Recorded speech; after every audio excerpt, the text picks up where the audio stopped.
Good afternoon, everyone.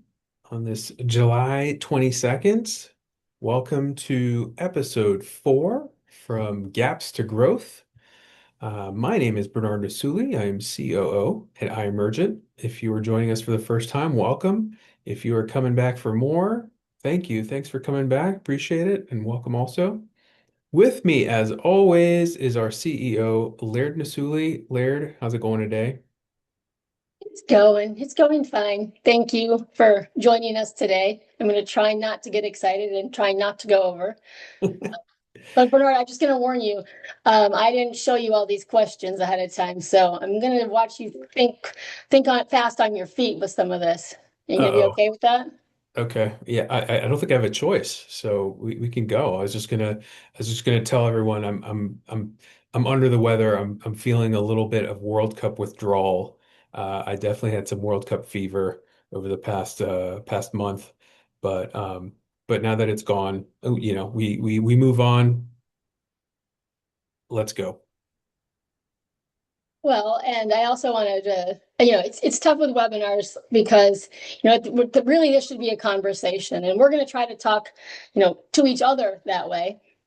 But we do welcome, it's not a huge group, so I do welcome any questions. If you have anything you want us to stop and get into more in the chat, that would be great. I don't know if we can open it up so that you can speak, but if we can, we will.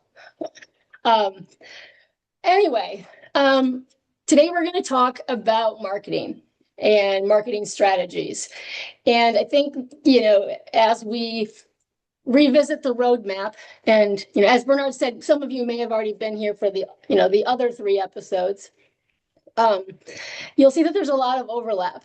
And that's because, especially with this, we were walking through different parts of that roadmap. But when you get to the part where we're looking at solutions, the next, I'm going to say, is it like three more webinars are going to overlap because we're talking about solutions.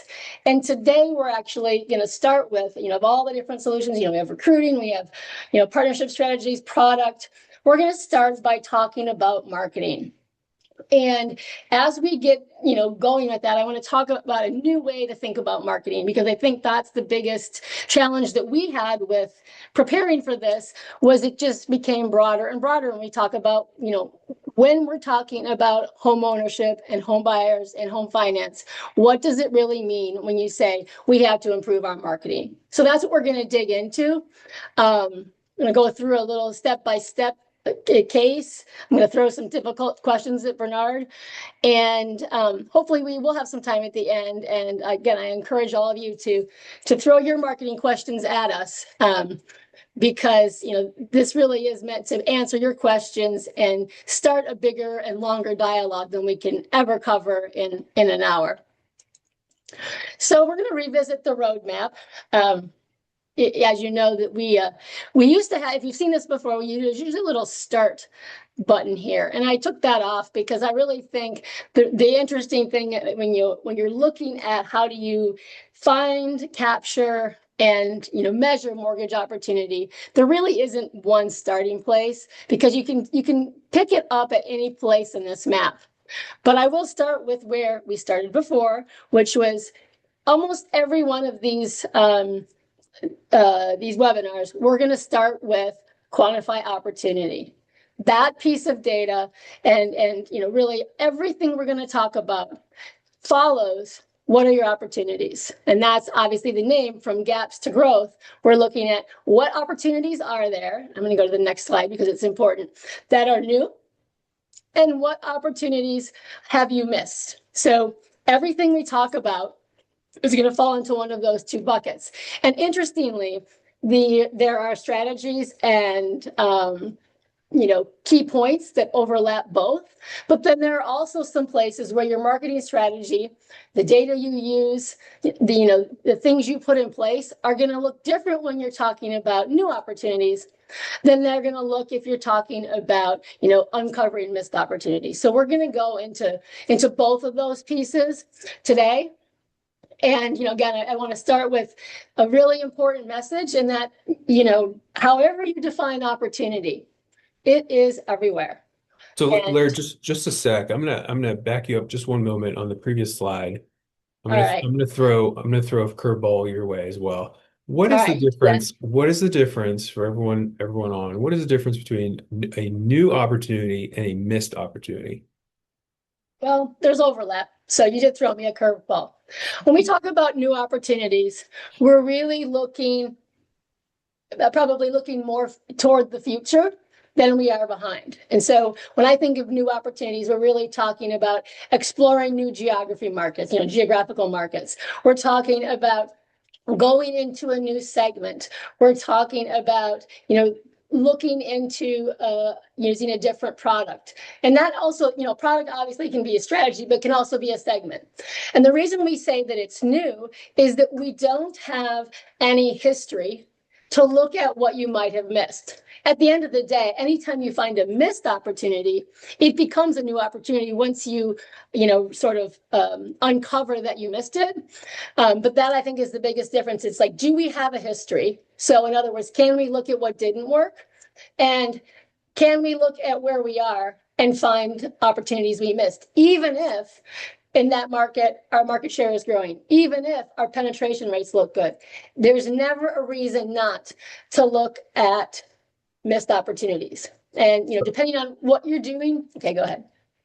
No, I was Okay. going to say I totally agree with you. Oh, I think when I was thinking about the difference, new opportunities, different geography, different product, different segment, essentially, versus a missed opportunity, you're already trying to get that business, but there may be more of it to uncover or to find.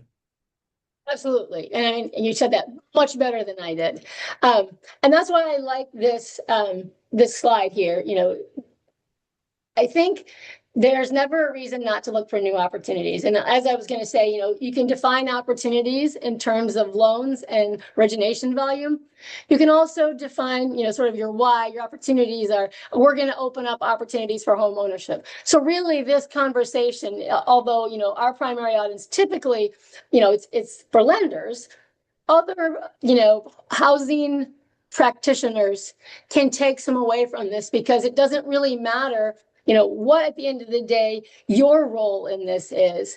The same types of considerations are going to exist from the marketing perspective. And so every community has people and families that are not being served. Those are opportunities. And we'll find out they're not opportunities today or tomorrow, but they might be opportunities someday. Every market has unmet demand. So those two kind of go hand in hand. And then the third piece is that, this is what I was kind of getting at, even if your market share is growing, even if your penetration rates are matching the market, even if you don't have any concerns with your fair lending or CRA performance, there are still gaps in coverage. And this is how this process is how you continuously revisit your the market's opportunity and how you're doing, and I don't mean once a year when the 100 comes out. I don't mean once a year when you're doing your planning. I mean, every month we're constantly looking to see, what are we missing? Why are we missing it? What can we do? And that's what we're going to get into today.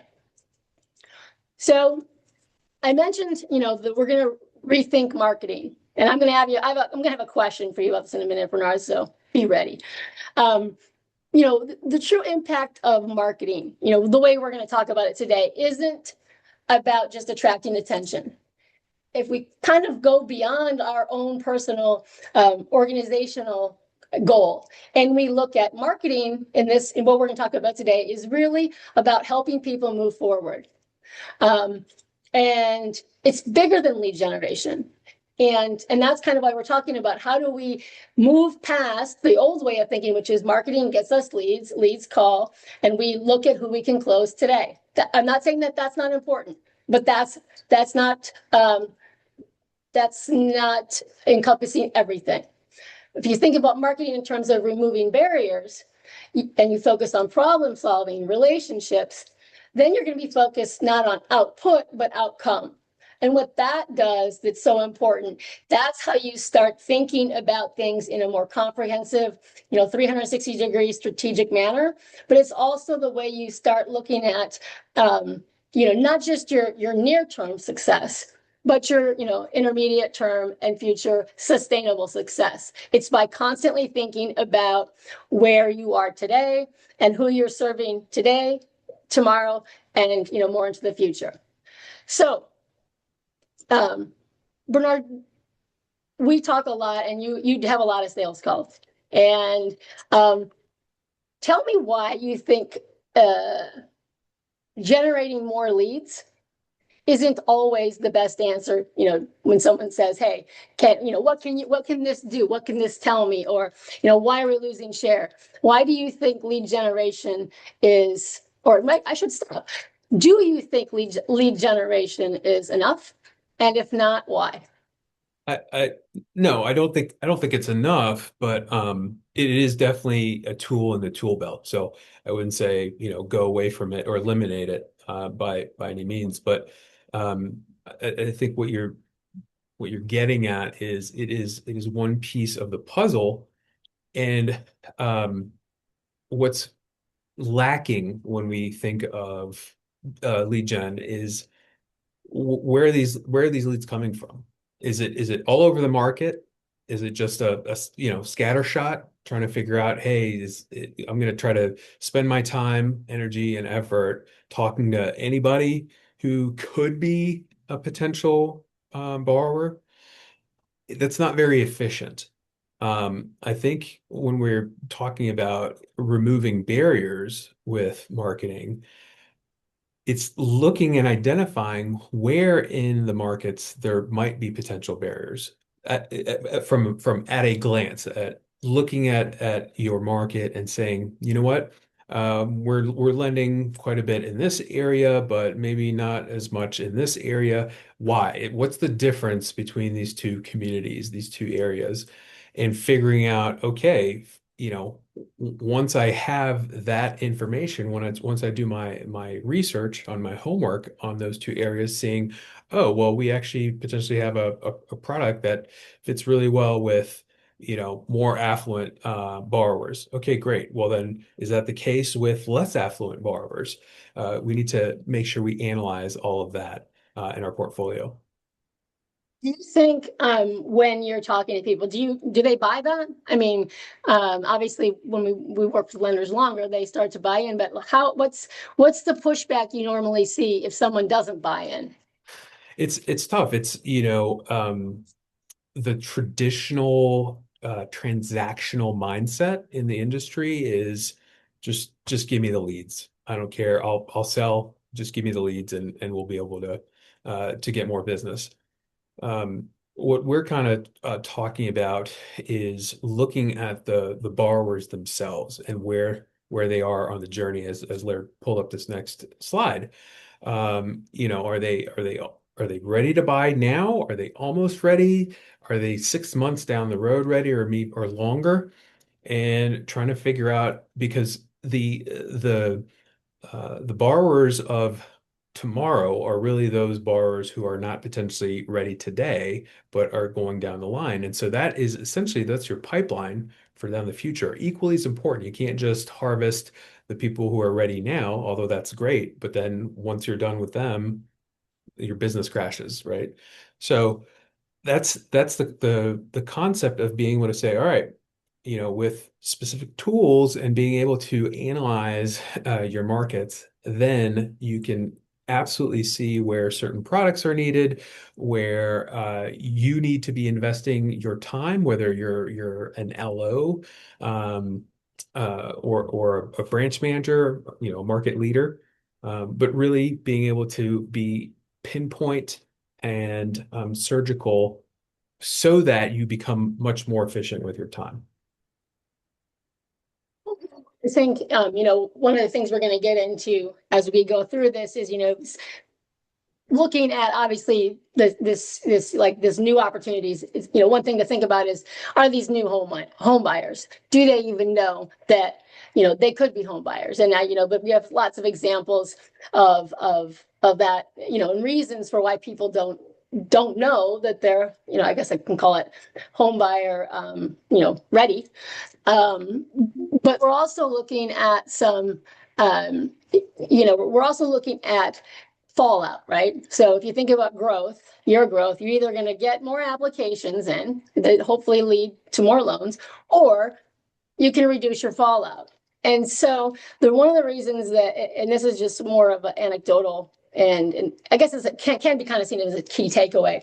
One thing we see a lot are lenders, we'll talk about it in more detail, but lenders thinking about the denial rate. If that looks good, everything's okay.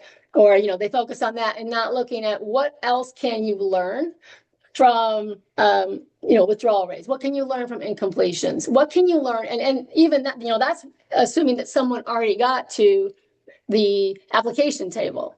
But fallout happens a lot, much earlier than that. And obviously that's not easy to track because you don't know who starts down the process and quits necessarily, unless it's your borrower and you have that in your CRM. But what are the things that stop people from moving forward? And that's really what, marketing messaging is meant to start, breaking down. So, And biggest Laird, piece. Go ahead. I was going to say, I think it's really important to, if you spend just a little bit, just a quick glance at all of the barriers that you have up there, including awareness, education, encouragement, if you kind of touch on each one, because I think those are really important. Okay, well, I'm going to actually, those are what you can give during, this is what marketing should be giving: awareness, education, encouragement, guidance, confidence, trust, and financial tools. And by that, I mean product, programs, things like that. Let me jump to another slide because it talks about what you're talking about, and that's the gap slide. I knew we weren't going to go in order, so I don't know why I even bother putting them in order, but there's a this is my gap. So here we go. All of these different pieces, those different answers, stem from, you can break these gaps into different ones, but, and I will say that these 4 gaps are what we use, the Convergence Coalition uses, this is what we've defined in the gaps, but really the gaps can be anything you see as getting in the way of, starting the home buyer journey and finishing the home buyer journey. Actually, it's really never finished, but, getting to a closed loan.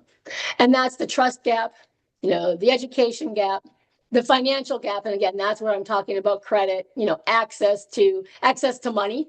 And then the other one that we'll talk about, it has a role, is, what's the role of the inventory gap? So Bernard, those are the gaps we're talking about. And I give a few examples, but I'll go through it. Knowledge gap. One of the things that we've seen a lot, and I know a lot of our lender partners see, is, I'll use at a home buyer workshop. I can think of one in particular where, I was sitting in watching everybody present, and I watched people, their faces change when they started learning and debunking some of the myths about home ownership. Now, if if in your house or in your family you have a tradition of home ownership, this is not your first generation, you're not going to be a first generation homeowner, it doesn't really register why someone wouldn't know that home ownership could be for them, that those were just the myths. But that's not the case. And so that's why, Brian, if we go back to that slide, awareness, when we talk about what do you want to make them aware of, in the past we might think we want them to be aware of us. We want them to be aware of, hey, Bank ABC's right there, XYZ Mortgage, we're here. But one of the things that this starts with is we want to make them aware of a couple things about home ownership. The first one being, why is home ownership important? What does it do for me? How does it move me? And how does it start closing the wealth gap? It's not just, it's about having that home, but that home is a springboard to other things. So that's some awareness. Another really effective awareness piece is, how do you let people know that people like them can become homeowners? So that's where the part of the awareness building is, it's just letting people know that there are success stories out there. I am gonna call out Fifth Third because they kind of have the best, not paid marketing, but they were featured on the Today Show. because of helping a borrower by stacking some down payment assistance products. Is really amazing. But the interesting thing about that, and why I bring it up, is that awareness that those programs are out there, that trickled down far beyond, I think it was in Raleigh, far beyond that market. That is that is awareness. And it doesn't necessarily mean that borrower, that potential borrower who suddenly says, hey, there are ways to do this, even though I don't have 20% to put down. That doesn't mean they're going to go right to Fifth Third. That doesn't mean that they're going to do this tomorrow, but it means we're building awareness that eventually will bring them to that starting place of the homeowner, journey where they say, hey, I'd like to be a homeowner. Because everything you do, if you don't get that, nothing else starts. If someone doesn't say, hey, I want to become a homeowner, they're not in that pool. And that's what you're trying to do. You're trying to take more people, into this, home buyer pool. So that's, awareness. Education, that kind of goes with awareness. Those things are connected. And that's where you really start thinking about what do they need to know. And, we can get into more details about what you need to let them know, but it depends on, going back to this, where are they on the home buyer journey? What do they need to know first? Well, that's kind of, as a marketing team, your job is to figure out where they are and have the right messaging and the right strategies in place to meet them there, right? So that's where education, awareness, kind of the encouragement, guidance, confidence, trust, those aren't necessarily, like awareness and education is something more direct. The other things are really sort of an end result that you bring if you do a good job with awareness and education. And then another part of that awareness is the financial tools piece. One of your jobs is to connect them to the programs and products that make homeownership possible. What's tough about that is you can't connect them and talk to them in the same way that you talk to each other. Just like, we'll talk later about marketing to partners. You can't talk to real estate agents the same way you talk to each other, because there's a lot of acronyms, things we say that don't mean anything on the outside. So part of the marketer's job is to find the right messaging so that people are aware and educated and feel encouraged, have the confidence and trust to pursue, different things, pursue this path that eventually puts them in touch with these financial tools that hopefully end up, either making them a homeowner or closing, doing an equity loan, whatever that end game may be. So And there's a lot more soft skills oh yeah, involved when you're talking about this borrower centric strategy and being able to say, hey, you may not be qualified to be a homeowner right now today, but that doesn't mean that's forever. And in fact, I think you could do a great job by doing X, Y, and Z in this time period so that you can progress through that journey. not, I'm going to skip to this next slide and just say, okay, so we're talking about redefining marketing. Well, what we're going to talk about today, really is, what is data-driven marketing? Well, it's basically everything we just talked about, but using data to understand, really it goes to who, what, when, where, how, and there's another one. I'll find it when I go back to it. But using data to understand needs, to remove the barriers and gaps, and to do whatever you can do to facilitate home ownership. And remember, facilitating home ownership is driving production. It's selling too. So that's where you're talking about, thinking about the old way. The mindset here is how many leads, it's volume today. The new way is how do we connect? How do we build relationships? And to Bernard's point, how do we start establishing things so that when a person is on that, becomes ready for that journey, you're top of mind. You might, not be the one they end up with, but you've made that shift, and that's where as an industry, we really help each other by continually talking about the homeownership message. Interesting about it though, and this is something that, we're talking about data. A really good example of sort of a comprehensive look at this is, a community needs assessment, which, I do those, and they're robust. But one of the things after we do that, almost every single community needs assessment that I did, if it's lender specific, there's one recommendation that I have yet to not give. So I guess I could say I give it every time because it's a big one. And that is educating your loan officers on the home buyer journey and teaching through this intake process. I mean, having a process that helps them identify and locate where a person is on that homeowner journey, because that connection is how you can start with the messaging, start with the information, know what they need to know, and get them into the right place.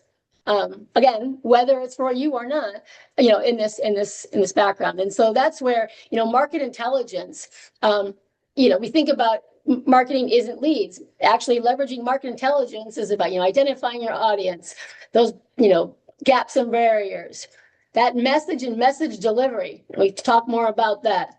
Product, support. And then, another thing we didn't, we'll talk about later in more detail is that sometimes the best way to get to our borrower isn't directly. It's through partners, the more typical partners, builders, real estate agents, brokers, or also through something that Bernard knows quite a bit about. And that's, and he talks about a lot when he discusses strategies, is how do you connect with and how do you market to community centers of influence. So again, all of this to say, we want to not just give tools about, here's what you do, A, B, and C, but let's start changing how we think about it and become outcome focused and not output focused, which means then you have to become, what that means is you become forward focused, not constantly playing catch up. So have I missed anything, Bernard? Once we look at Can you just give us a summary of a community needs assessment? a Just a summary, summary. I know you can go in depth into it, but you mean what it is? yeah. Okay, so community needs, and that's actually really smart because that brings two things together. That brings new opportunities and missed opportunities. And typically when you start a community needs assessment, at least I do, I don't have any lenders in mind. I look at that community and I look to find, okay, who's there? So the who. The where is sort of geographically, where are they? And then I gather everything I can about who they are. And then I look at lending patterns to see, okay, how well is this industry? How well, are they, how well are mortgages, plural, or types of plural, how well is that working for them? And that's where you decide a need. And then you see who's not being captured, and that is what you call your gap. So really, when I'm looking at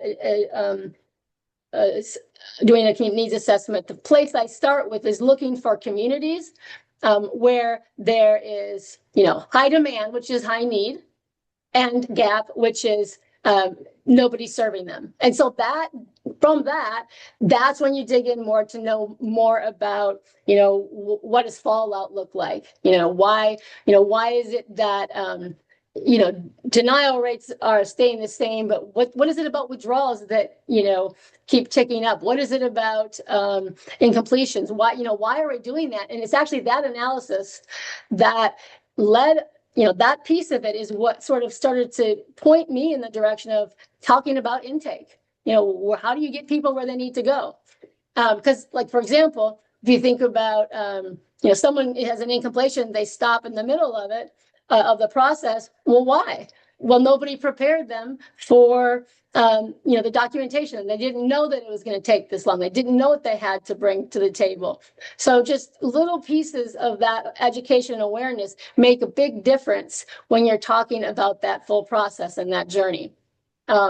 So you're, and really a community needs assessment is sort of a marketing playbook because it looks at demographics, it looks at those lending patterns, it looks at obviously then you start bringing in, lender specific data, and that's, there's lots of different pieces. So then you can see where there, not only gaps in the market, but gaps for a specific lender. And again, that's always when, where, or who, where. And then we get into the why, and that's where we start bringing in some other data sets fact, that leads us to this great little chart that we have called the market. Okay, it's a market intelligence matrix. So that's to be maybe markets squared. I mean, that's right. I just didn't think about it until I said it out loud. So really, but you're trying to understand who, where, when, why, what, and then who else is where we start looking at which partners we need to talk about. And then you'll see though, and this is the piece that a community needs assessment encompasses, who has different data sources. HMDA demographics forecast. What does that tell you? Got some ideas here. Where? Still again, looking at forecast, HMDA, American Community Survey, and housing market data. Which markets, which neighborhoods, which branches, around us, what are we, what is the geography? Because one of the things you'll see is that different geographies are also the reason that you can't use sort of blanket marketing strategies. And then when is really where they are in that home buyer journey. Is this person ready today? Are they ready 6 months from now or not? And the data sources for that are, you're really looking at fallout, whatever metrics you can come up with from the borrower journey. And there's some other metrics, but they're not something that's necessarily standard. Your internal CRM can tell you a lot. So there's information that says, where are they? Why aren't they buying? Why, what's the cause of the fallout? Again, if we can expand fallout not to be just about application fallout, but journey fallout. Lots of reasons, but that's fixing that, thinking about that, that's a big role for marketing. And then, the what is sort of, what's going to work for them? Again, marketing and awareness, they need to understand products, and so product mix, competitor analysis, pricing, DPA, all the different pieces. The marketing team ends up not only using that data to develop a message, but using that data to inform, other parts of the business unit about what should be, what is what we know about the market telling us, what do we need to change? And then again, the who else. Does that make So sense? it does, and actually we have a great question from Molly. Shout out Molly. Um, it asks, do we have insights into women borrowers, women as the prime and only borrower? I can't think personally of a direct data source, but what are your thoughts on how to reach that segment? HMDA has that. So HMDA data you can see, you can't, so with HMDA data you can see where you get, an understanding of the dynamics of gender. First of all, the American Community Survey doesn't just have, okay, this is how many men and how many women. They go deeper, and it's really kind of a very interesting data set. They go deeper and they cross-reference a lot of other demographics.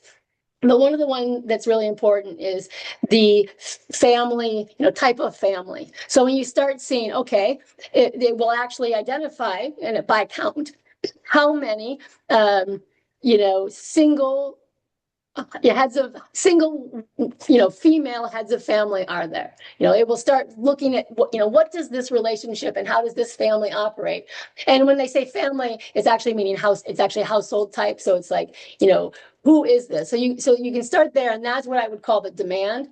And obviously, there's different challenges facing, not only men and women, or there's also differences in race and ethnicity and income. So that overlap of everything, gender, race, ethnicity, income, language, education, those all come together about what message, where on the journey. So the answer to is there demand information? Oh, yes. And we do, that's one of the reasons CNAs are so long, is because you can just keep, trickling down and have a gazillion recommendations if you really dig that deep. But in terms of looking at the demand or the gap, HMDA does distinguish that. It doesn't have really. HMDA is pretty, binary in the choices that you have, and you can obviously say prefer not to answer, and so there's a gender, and then there's also an age, but it's an age bucket. So, as you look at that, you can start looking at that. And when you do, you see that there's an increasing number of applications by women, without a co-applicant. You see that, women of color definitely have lower pull through. So you can start, you look at some of the denial reasons and you see the same overlap that we see otherwise, income credit, those same gaps and barriers. But because you asked that question, I know that the answer and the message isn't going to be the same. And that's one of those key differentiators about really understanding, maybe we have this gap in this market, but what is the gap really? Well, it's multiple gaps. We have a gap with this segment of the population. We have a gap with this segment of the population. And it's from those different, after you do that segmentation and you trickle down, that's when, you actually do this process for each one of them. And again, that's why this is so complicated and not easy.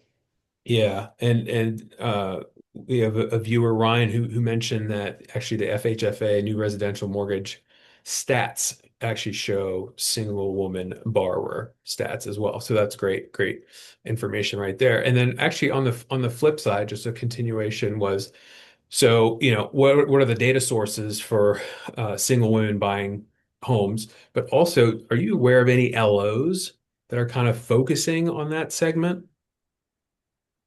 Are you asking me? Yeah. Oh, I thought you were asking Molly. Um, no, so actually, I'll be honest. I have not heard that that's a primary focus. However, I'm going to take that back. It's indirectly a focus. Okay, if someone is focusing on helping borrowers in a particular community that have a certain household challenge, it might by default mean that indirectly they're serving women more or single head of household more. If you're dealing with issues of income and stacking down payment, a lot of that comes from being a single earning household. So by default, by indirectly you end up serving borrowers who are what we call under or not served, partly because they have the biggest gaps and barriers. And so, I mean, from a growth perspective, if there's a big gap, there's a big opportunity, right? So that's one Yeah. of the reasons that I become so frustrated when there isn't a focus on the changing demographics. Because to me, yes, from a compliance standpoint and from an equity standpoint, I believe in that wholeheartedly. But then there's also this enormous business opportunity that people look away from.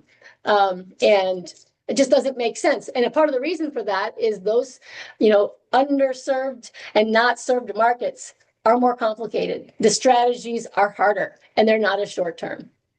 So Yeah. so it all kind of, again, going back to, there are problems in the structure or in the actual process, but there are also problems in the way marketing is thought of. So we've been talking Perfect. about a lot of, hypothetical, thematic things, Brian. So let's move into, do you Yeah. want me to, let me see what we should discuss, the home buyer journey, and we'll have this available like always, so you can see this different stuff, but I'm looking for where I want to go. Do you want to jump to the case study so we can just get a look at, a couple different places and your map of Philadelphia and what I have in here isn't quite the same, but I used Philadelphia because it's one of those that I know pretty well off. Yeah. Yeah. Uh, And I think so the point, just a quick overview of what Laird is showing right now is Central Philadelphia and how she broke up Central Philadelphia into these different markets, what we call mortgage opportunity zones or MAZs. and I Yep. have to, I have to stop you just for a sec. I didn't do this in this particular case. I used the districts that the city of Philadelphia did, but usually Okay. yes. But this Sure. one I can't take credit. Sure, sure. So regardless of whether it's ours or the districts, these are different neighborhoods within central Philadelphia. That's what we're looking at on the map. And then on the right-hand side is showing that for each zone, how many, percentages of race and ethnicity, and then of income. by census tract. So that's the concept. So we're gonna take you from the PowerPoint, and I'm gonna share my screen, and we are going to show you kind of live the Philadelphia map. And then Laird, you can start talking about it. Right now, what I'm showing is our forecast for the map by county. So blue means cold, red means hot. Essentially, it means fewer loans in blue, more loans in red. And actually, right now at the county level, we're talking about dollars. So, as an example, Montgomery County is going to be a $4 billion purchase market next year. So I know we still have a lot in 2026, but we've already started thinking about 2027. And this is our view of what that market looks like next year. Can So I stop you for a sec, though? yeah, yeah. I want to say you're talking about a certain point. What brings a lender to this point? So right now it's hey it's twofold in my opinion. One is either they're already there and they're thinking about how do I get more share, or two, it's hey, we're thinking about entering the Philadelphia market. Where should we go? If whether we are going to open a branch, a physical branch, or whether we're just going to ask our LOs to focus on certain areas, where should we go? And what I want to emphasize here, because if we had the deck up, one thing we see is that there are two paths to beginning. One is beginning with the who, and one is beginning with the where. So the person, the market, the borrower, the market. So in this particular case, Bernard, you're starting at the market level, saying, I want to know more about this market so that I can figure out how to message, what to do there. Versus, hey, I'm in Philadelphia. I need to know how to, improve our lending to single Asian females. Right, exactly. So my approach is always, hey, what is the size of the market? What am I dealing with? And when we're talking about a county that's, we're forecasting to be $4 billion, that's just massive. So even at a small county level, which is why the next step is to go to the census tract or the neighborhood level. And you can see Bernard, I'm going the, to interrupt you just because Zach put his hand up. yeah. Uh, I don't know if he can speak or not. I mean, if we give him the opportunity to speak right now, if you have the question, let me know. If it was just an accidental bumping of the hand raised, I just want to make sure that we're stopping and answering any questions. Yeah. Okay, if there's nothing in the chat, um, keep going, Bernard. Sorry, and I'm sorry to call you out, Zach, if we bumped it. So yeah, just type it in if you have it, and we'll get to it. So now you can still see Montgomery County is highlighted on the map, and I'm going to zoom in so that we have a better view. So right now we're saying, okay, yeah, we're looking at Montgomery County, and actually what we're seeing is uh, a $4 billion of purchase opportunity. Where is that 4 billion concentrated within Montgomery County? And you can focus on the orange and yellow census tracts, the orange and yellow neighborhoods. So that's the idea here of getting down to, okay, once I've looked at my market, on a large scale, I want to get more concentrated, more granular, and look at it at the neighborhood level and include whether, I'm looking at or I'm lending to some of these red areas, orange areas, and yellow areas, because these are the ones that have the most loans forecasted. So, okay, so that, again, I know, see, we're almost at quarter of that already. And we're still talking about opportunity. So interesting as you look at this, we talk about neighborhoods and from a marketing perspective, where is a big part of it because it impacts obviously, who you connect with, and we'll probably jump to the, partners and the agents in a minute and talk about messaging. But something to bring up here is that one of the things that there's that we want to clarify is sometimes just because there's a big population or we're forecasting a lot of loans, so it can be two different things. What's the household count? That doesn't necessarily equate to opportunity for you. And that's why, this is just total purchase loans. It does show you those different pieces. And the neighborhoods are going to be very pocketed, but it looks kind of like a patchwork. So it's kind of like, what does this really tell me, right? And it's when you really dig down to that level that you go from, especially for starting with the market, from where to who, and the things you need to know about who. And that's when from there, you start getting into those other pieces. And then again, this is when you're going with a marketing message out to a market. Yeah, and so keeping on this, where here we have the forecast for the market. But the other thing that's very instructive to see at the same time is this overlay of where if I'm already in this market, right? This is assuming the scenario where I'm a lender and I'm already in Philadelphia and I'm just trying to grow my business. So what else do I need to know? Well, I need to know where I've been lending. And so each circle here represents a year-to-date purchase origination as this lender, as ABC lender. And you can see, some patterns arise where this might actually look, disjointed and they're kind of doing it everywhere. Well, when we switch the lens of the market, we can potentially find out some more insights. Yeah. So what do I mean? I mean that right now we're looking at the market for all borrowers, but we can Purchases too. and just purchases. That's right, and just purchases. But if we switch the lens to look at just, let's say, where African American borrowers are, we can see, some concentrations in the center and out here in the suburbs, and still see, okay, you know what? We're doing, if I'm this lender, we're doing a good job at least being there, being present. Obviously, there's more opportunity to be had. So what do I mean by that? I mean, specifically when we zoom in, for example, and I look at this neighborhood, I say, hey, we originated a loan in this area, and okay, great, and we originated another one here. But there's absolutely more opportunity given these colors. So, for example, if I look at this neighborhood, this tiny census tract, where we're saying, hey, you know what? We're forecasting 48 loans to African American borrowers in 2027.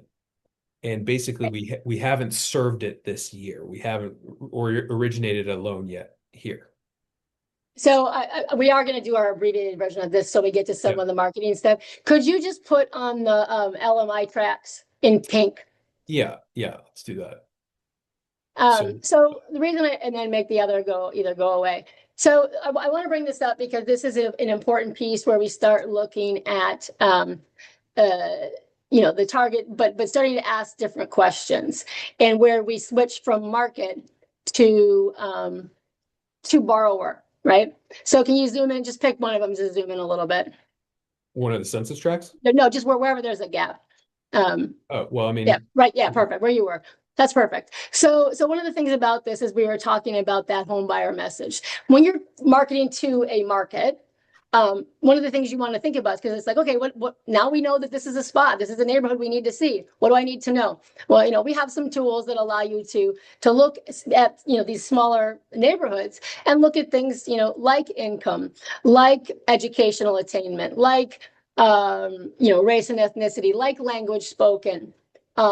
And those things together, when you paste them together, can start telling a story. There's even a lot of data on, was this person, native born? A lot of different things can come together that you can start saying, okay, here's a profile of a certain type of borrower, a first generation home buyer. Here's a profile of a first time home buyer. Here's a profile of, someone who's bought, multiple, this isn't their first rodeo. This is home number 3. And so when you're marketing to a place, you don't just market to the place. You have to have a campaign and a message that speaks to either, the different segments within that market in terms of place market, or the one you want to target. So, it isn't okay, we find this opportunity, this demand, and let's just have a message. It's, we found this demand. Who are we missing the most here? Who has the big, what's the biggest opportunity, the biggest gap? And then what is that, what can we dig in and see more? And that's where, when you start getting that detail, this is where you can start pulling on some of your HMDA data and using it to find out, oh, wow, in that community, 50% of the we had, it was 2 times the withdrawal rate of other communities, or, um, we saw denials for this reason in this market, or just plain, we don't have any applications there from a specific borrower segment. So that's when you start putting those, there's a lot of overlap to that. And you have this multi-layered thing. That's when you start getting some answers, the correlations that say, what should I do? And so, one of the things that, we talk about, Bernard, do you have the listings in there? Because this is just a very tangible thing to see. One of the things that we think about those four gaps, trust, education,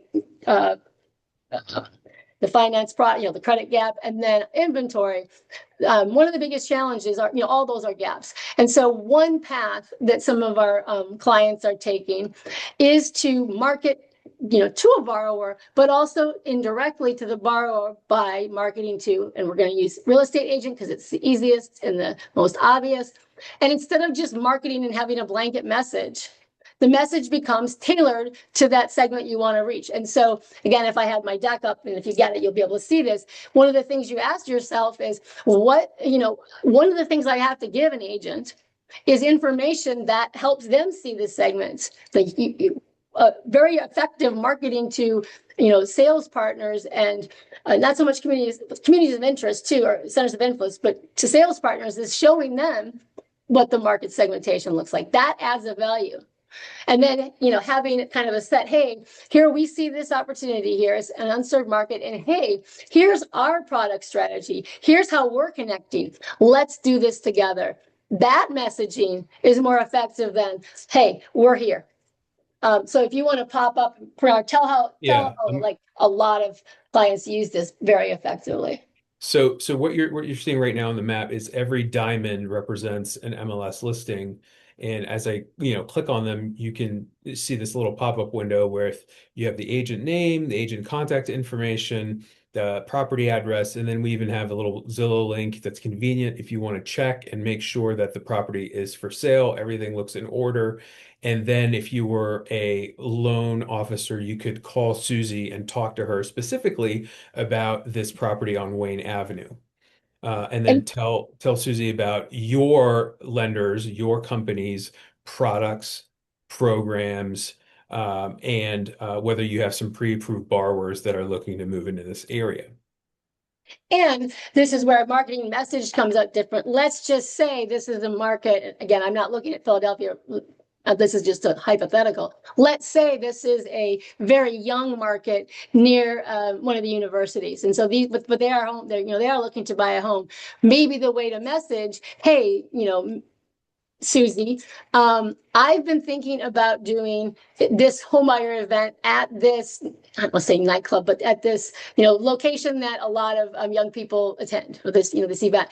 Do you want to go with me? Because here's the message I want to talk to them about. Because that message together is awareness, education on that homebuyer journey. We're finding this to be so much more effective when you call with the known value and sort of a targeted approach of saying, here's what I can do for this borrower group. Do you want to embark on this together? That's been very successful, right? And that's just an example of how how granular you sometimes have to get to be effective.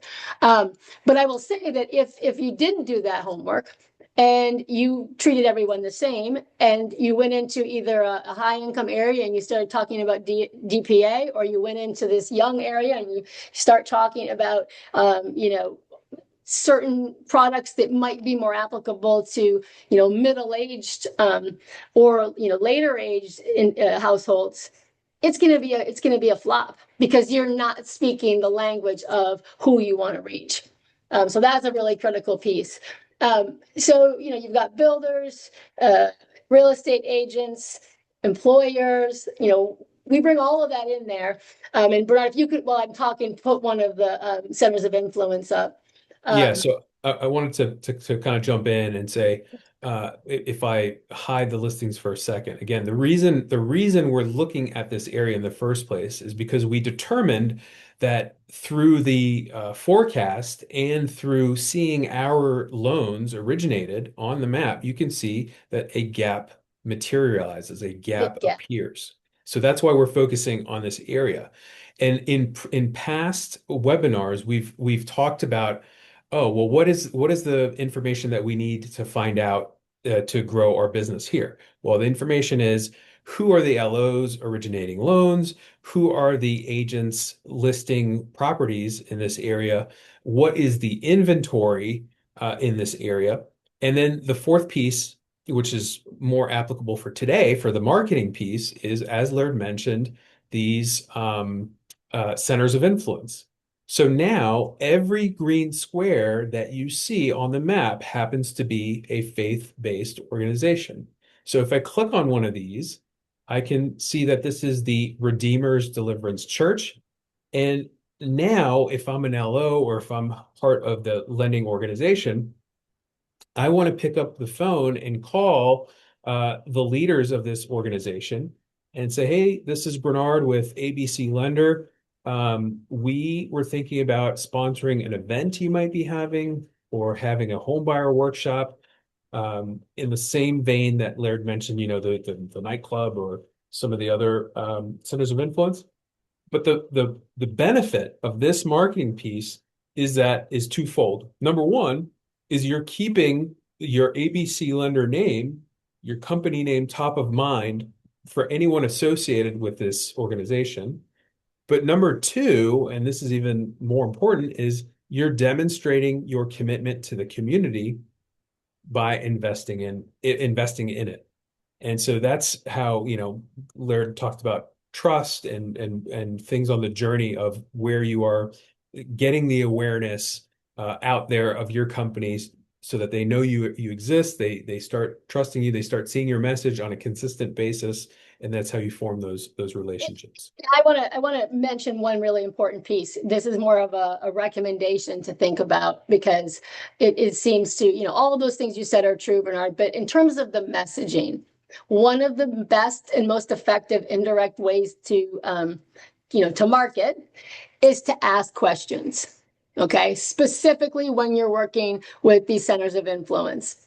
They really want, I mean, for one, they're great sources of information. On that data source, they should be up there. They can tell you what the needs are of their community in a way that no data source can. So number one, it also does promote awareness. It's a way to, in a very even, empowering way, start asking questions, start talking about product. But it's a reverse way of, it's educating by educating yourself at the same time. That's been really, really impactful with the community centers of influence. And that's the difference between being authentic and not authentic. Now, I will say, I think we have a whole webinar on that, and we'll really get into that because that's really good stuff. But that same idea comes about when you are doing the intake process with your loan officers. Part of marketing's job is to teach somebody how to diagnose where someone is. On that continuum. Wow, we're already at 3 o'clock. Wow. See, we didn't even get to some of those pieces because this is so rich and so fascinating, whatever you want to call it. Bernard, I was going to ask you like 3 different follow-up questions, but you figure out what the last thing you want people to remember from you is. I love the concept of the homebuyer journey and meeting people where they are, right? Not everyone is going to be ready, willing, and able to do this, but that doesn't mean they will never be ready, willing, and able to do this. And that's the whole key of making sure that you are doing two things. One is you are growing your business and growing your community at the same time. So those twin missions are met. Yeah. I love your win-win, Bernard. So, the other thing I wanted to say is there's so many different pathways. It's like this web. I think that the takeaway from all of these, the gaps to growth webinar is that everything's connected.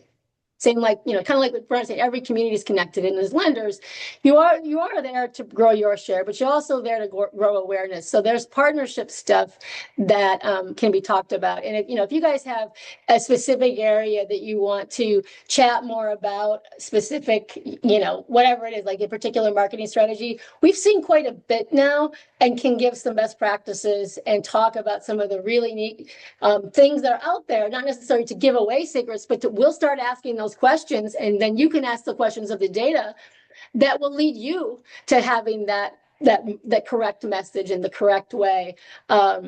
In a comprehensive way, so you're not missing something. So I guess, I could say tune in next time for a similar discussion about product, because just like we started with this, because without a message, product doesn't matter, but without the right product, which you get from messaging information, the messaging is going to fall. It's not going to break down those barriers. So again, this is all connected. So please come back and hear more. And like you said, obviously we like to talk about this. So we appreciate your time and would love to hear from you. Thank you. Thanks, everyone. Appreciate it. See you next time.